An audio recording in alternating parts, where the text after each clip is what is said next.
Komið sæl, ég heiti Óli Björn Kárason og þetta hlaðvarpsþáttur minn sem alltaf til hægri.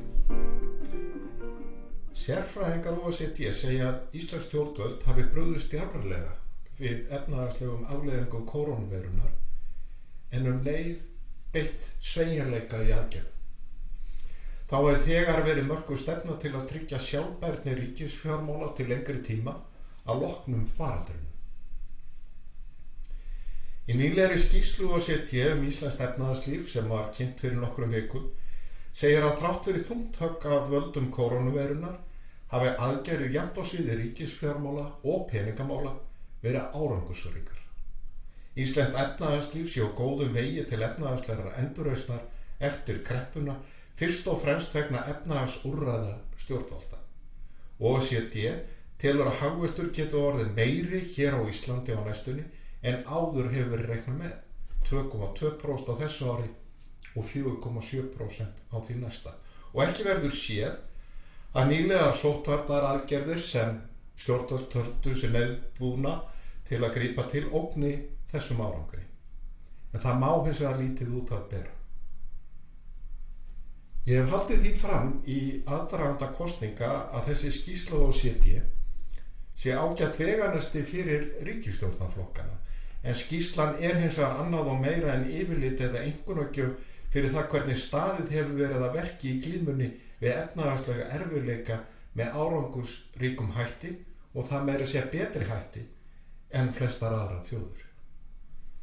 Skýrslan varpar nefnilega ljósi á þá gríðarlegu möguleika sem við Íslendingar eigum til að sækja fram og bæta lífskjör og lífsgæði allra enn meira á komandi árum. En það eru kerfislegir þættir sem komi í veg fyrir að við getum gripið öll tækifærin og búið önnur til. OECD bendir á ýmsa ágalla, samkeppnishindranir og áskoranir sem við þurfum að takast á við á komandi árum. Auðvitað sumt af því sem bent á ekki óumdeilt fremur en annað, en flest sett fram af yfirvegun og með góðum rökstuðningi. Þeir sem sækjast eftir kjöri í alþingiskosningum í september næstkomandi gerðu því margt vitlausara en að fara vandlega yfir skýrsluna sem ekki nema rétt liðlega 100 blaðsíður að meðtöldum sérstökum kafla loftslagsmál. Ein helsta áskorunin sem við Íslendingar þurfum að takast á við að auka framleiðni á öllum sviðum, jafnt í opinbera geiranum sem og í atvinnulífinu öllu. Strangar reglugerðir kæfa samkeppni. Hindranir fyrir nýja innlenda eða erlenda aðila inn á markað eru miklar og það kemur í veg fyrir samkeppni. Þung stjórnsýslubyrði og umfangsmiklar og oft flóknar leyfisveitingar og leyfiskerfi virka sem vörn fyrir þá sem eru fyrir á fleti en draga úr frumkvöðlum og gera sprotafyrirtækjum erfitt fyrir. En íslenskt samfélag stendur í flestu á traustum grunni þótt ýmislegt þurfa að lagfæra. Jöfnuð óvíða meiri innan OECD en hér á landi. Eftir fjármálakreppuna í kjölfar falls bankanna 2008 hækkuðu lægstu laun hlutfallslega meira en hæstu laun og það hefur aukið jöfnuð enn frekar. Velferðarkerfið og þar með lífeyriskerfið byggt upp með þeim hætti að dregið enn frekar úr ójöfnuði að mati OECD. Aðgangur að menntun og heilbrigðisþjónustu stendur öllum til boða óháð efnahag. Og lítil tengsl virðast vera á milli félagslegrar og efnahagslegrar stöðu annars vegar og framgangs í menntun eða heilbrigðiskerfi hins vegar, ólíkt flestum öðrum löndum OECD. Umbætur á skattkerfinu síðust ár hafa verið skynsamar að mati OECD og við getum deilt það. Þær hafi ýtt undir nýsköpun og þróun og létt skattbyrði á tekjulág heimili. Það verður ekki deilt. Jaðarskattar séu hins vegar enn og miklir hjá einstaklingum.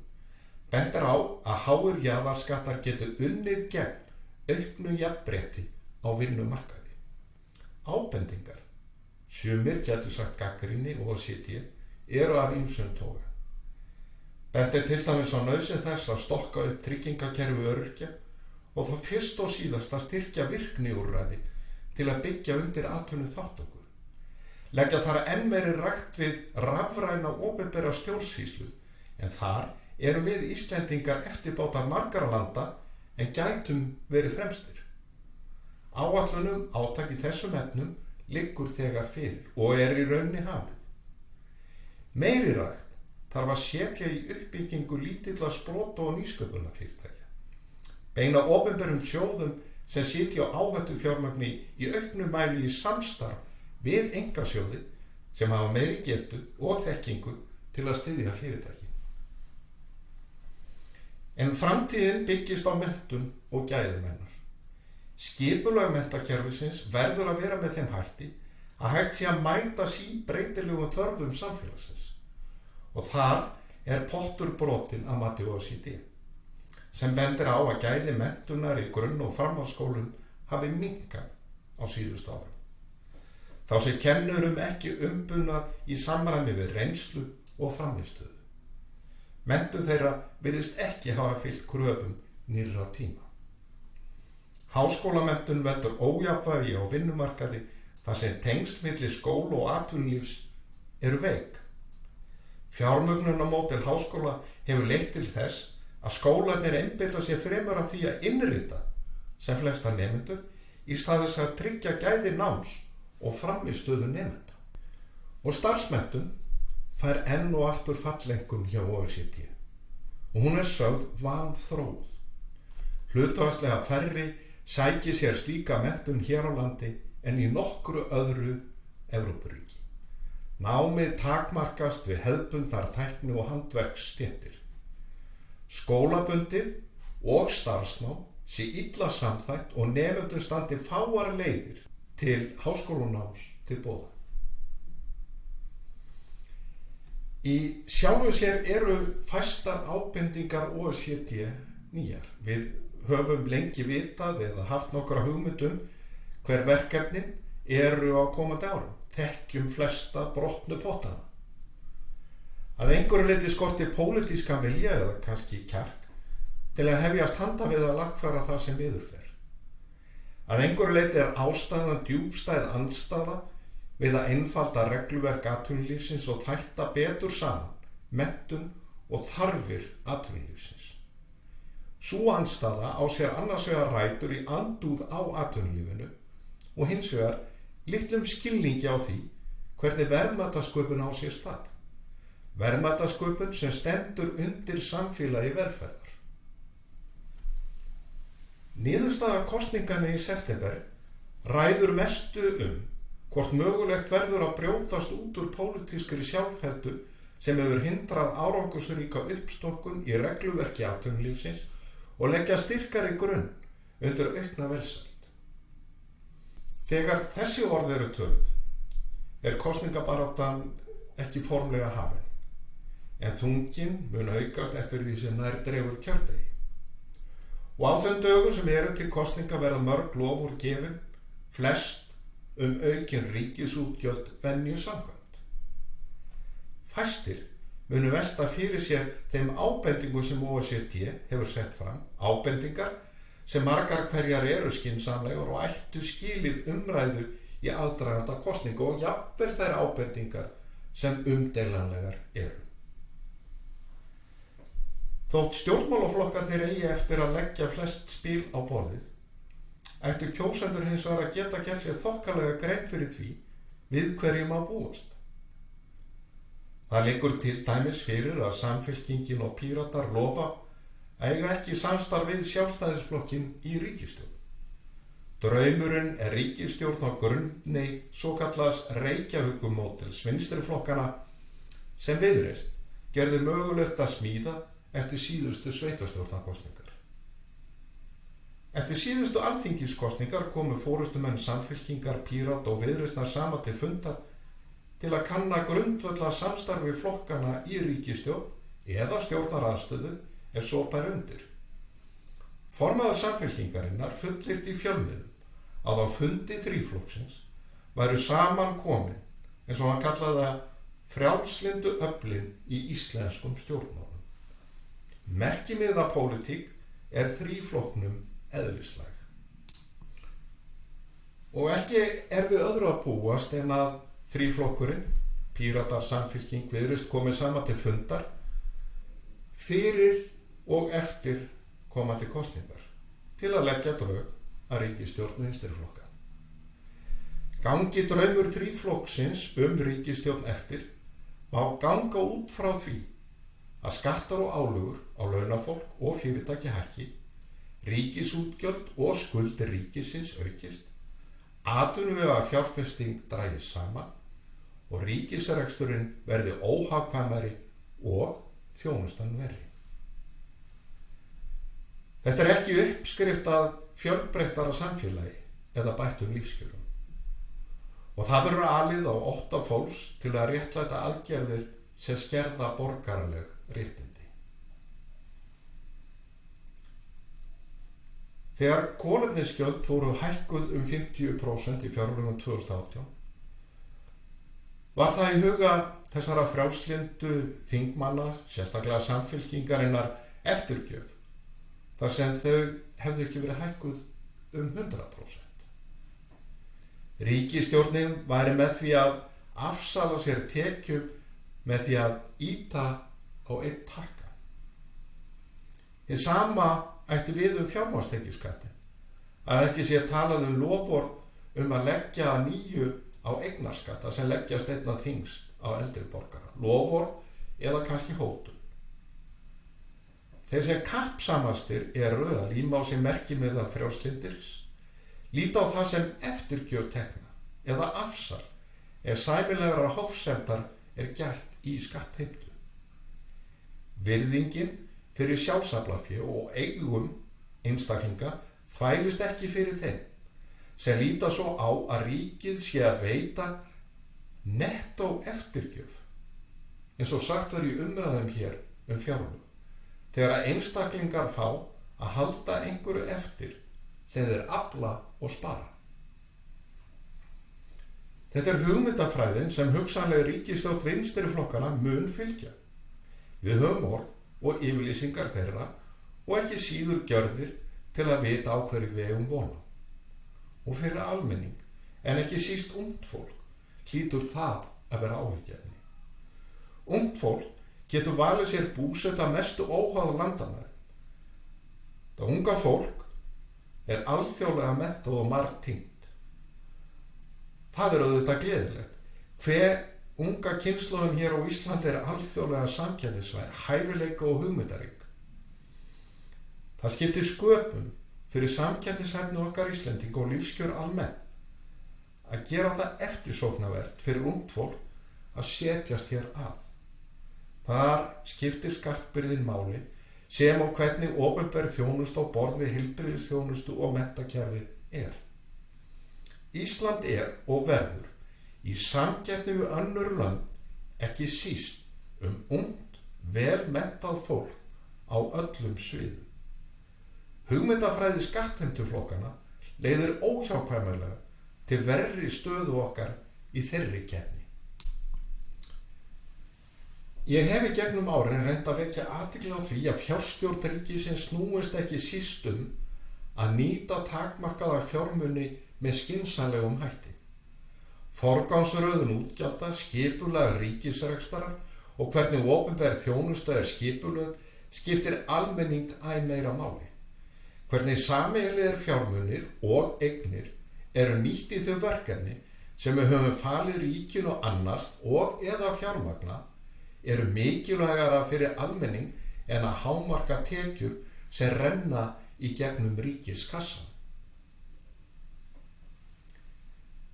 Eitt mesta hagsmunamál skattgreiðenda á komandi árum er að innleiddir verði árangursmælikvarðar á öllum málasviðum ríkisútgjalda.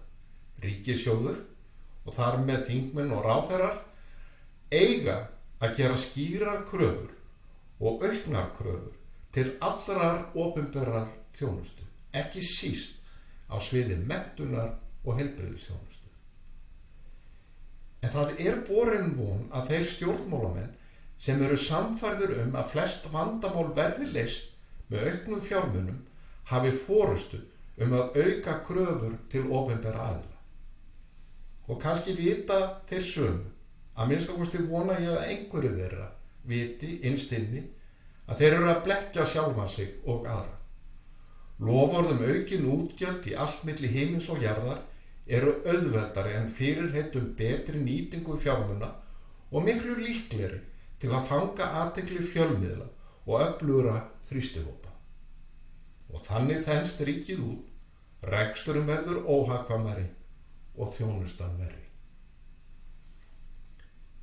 Í kosningabaráttunni sem framundan verður ekki síður forvitnilegt að fylgjast með umfjöllun fjölmiðla en stefnu og yfirlýsingum frambjóðenda. Fjölmiðlar eru gjarnir á að gefa stjórnmálamönnum tækifæri til að gefa hástemmd loforð, óháð því hvort fyrir þeim séu innistæður. Sé loforðið hærri útgjöld, hærri skattar og aukin umsvif ríkisins fær stjórnmálamaðurinn greiðan aðgang af fjölmiðlum og getur þokkalega áhyggjulaus gefið út stórar yfirlýsingar án þess að eiga von á gagnrýnum spurningum. Þessu hins vegar öfugt hjá þeim sem best fyrir lækkun skatta og skynsamlegri nýtingu sameiginlegra fjármuna. Hann krafinn svara við því hvernig hann ætla að fjármagna lækkun skatta. Það virðist flestum fjölmiðlungum í blóðborið að tortryggja fremur þá sem telja skynsamlegt að gæta hófsemdar í álögum en þá sem líta á það sem afsal ríkisins á tekjum að létta byrðar launafólks og fyrirtækja. Hættan sú að þetta viðhorf verði ríkjandi á komandi árum eftir því sem fjölmiðlar verða háðari ríkisvaldinu fjárhagslega með opinberum fjárstuðningi. Þetta á einnig við starfsemi stjórnmálaflokkana. Ríkisvæðing þeirra á eftir að enda með ósköpum. En uppboðsmarkaður stjórnmálana verður að vísu í staðinn hugsanlega líflegri en allt á kostnað skattgreiðenda.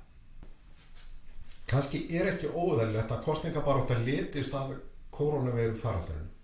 Svo mjög hefur hann sett mark sitt á allt líf okkar, bæði efnahagslega en ekki síður félagslega.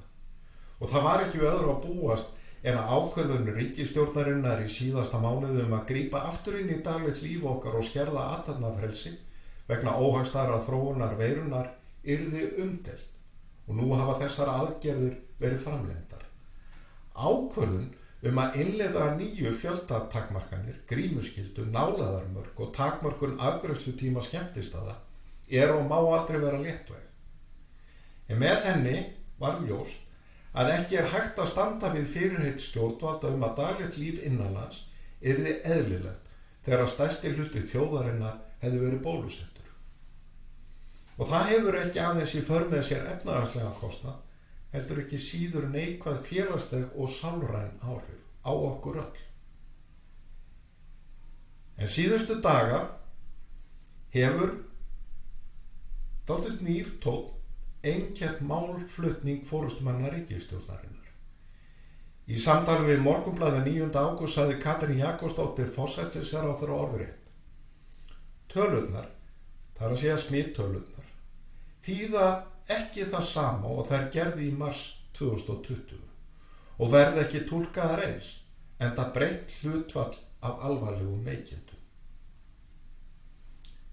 Og nauðsynlegt sé, sagði forsætisráðherra, endurmeta það sem áður hefur verið gert í sóttvarnaraðgerðum, enda sé ekki víst að sömu aðgerðir virki nú og gerðu þegar landsmenn voru óbólusettir með öllu. Horfa þurfi til þess hvaða vernd bólusetning veiti fyrir veikindunum. Það hljóti að kalla á nýja nálgun. Og við bíðum eftir þeirri nýju nálgun. Í frjálsu samfélagi sérstaklega mikilvægt að stjórnvöld á hverjum tíma virði grunnréttindi borgaranna og starfi innan þeirra valdmarka sem þeim eru mörkuð. Geti borgararnir ekki treyst að þessi regla sé virt, brestur samfélagið. Hitt rétt að í varnarbaráttu gegn hættulegum vágesti ber stjórnvöldum að grípa til aðgerða til að verja borgarana. Sú varnarbarátta verður ekki háð án þess að virða stjórnarskrá bundin rétt einstaklinga og gæta meðalhófs í öllum aðgerðum. En því miður á þetta sjónarmið undir högg að sækja hér á landi líkt og víða í hinum frjálsa heimi.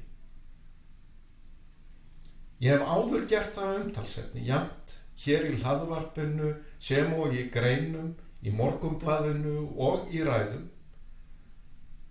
að í nauðsynlegri baráttu við skæða veiru höfum við flest, ef ekki öll, verið fús til að færa fórnir.